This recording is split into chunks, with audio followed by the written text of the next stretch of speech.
एक लोटा जल सारी समस्याओं का हल। आपने तो सुना ही होगा पंडित मिश्रा जी के मुख से। वैसे तो पंडित मिश्रा जी अपने कई उपाय बताते हैं जो कि बहुत ही सरल होते हैं। इन उपायों को करने से अवश्य ही लाभ होता है। अगर आप सच्ची श्रद्धा और भक्ति से पंडित मिश्रा जी के बताए हुए उपाय करते हैं तो ईश्वर को सदैव आपके मन और भाव से मानते हुए उपायों को करते हैं तो आपको सदैव लाभ होता है। वैसे ही सबसे उत्तम उपाय जो गुरु जी बताते हैं वह एक लोटा जल भोले को अर्पित करने का कहते हैं। एक लोटा जल भरी समस्याओं का भगवान भोलेनाथ अगर सिर्फ एक लोटा जल से भाव से प्रति समर्पित करते हैं। पंच अक्षरी मंत्र ओम नमः शिवाय, षष्ठ अक्षरी मंत्र श्री शिवाय नमस्तुभ्याय का जाप करते हुए भोलेनाथ बाबा शिवलिंग पर जल अर्पित करते हैं, तब भोलेनाथ जिस भाव से समर्पित करते हैं वह भाव को भी अपना समझकर आपकी समस्याओं का दूर कर देते हैं। इसलिए पंडित मिश्रा जी कहते हैं कि अगर कुछ भी नहीं कर पा रहे हो तो आप भोलेनाथ को एक लोटा जल से ही प्रसन्न कर सकते हो। एक लोटा जल से सारी समस्याओं का हल, ऐसा पंडित जी बताते हैं।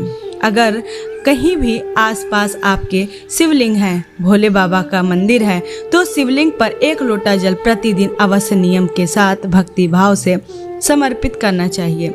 शिव जी को जल समर्पित करने का कोई मुहूर्त, कोई दिन, कोई समय देखने की आवश्यकता नहीं है। बस आपकी भक्ति भाव होना चाहिए जो आप भोलेनाथ बाबा को आप पे प्रकट कर।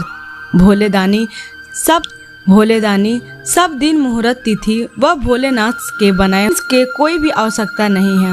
भोलेनाथ के सामने सभी एक समान हैं। भोलेनाथ में सभी को प्रसन्न होकर, चाहे वो असुर हो या दानव हो, जिसे भी भोलेनाथ को प्रसन्न किया है उसे भोले बाबा मन चाहा वरदान दिया। शंकर महादेव के सामने कोई छोटा बड़ा, कोई काला गोरा, कोई नीचा ऊंचा नहीं होता। भोलेनाथ को जल अर्पण करने का केवल आप एक ही भाव, एक तांबे के लोटे में जल भरकर भगवान शिव जी को अर्पित करें।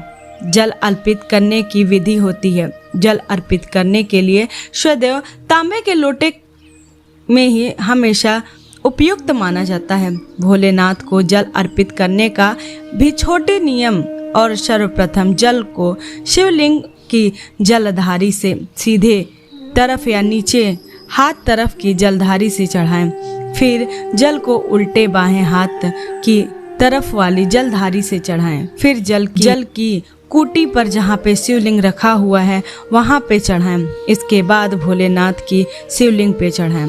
फिर थोड़ा सा जल ऊपर रखे मटके के पात्र पर चढ़ाएं। श्री शिवाय नमस्तुभ्याय, ओम नमः शिवाय कहते हुए अपने करते हुए इसी तरह से जल अर्पित करें। आई होप दोस्तों वीडियो पसंद आए तो वीडियो को लाइक दें, सब्सक्राइब जरूर कीजिएगा। फिर मिलते हैं नेक्स्ट वीडियो में, तब तक के लिए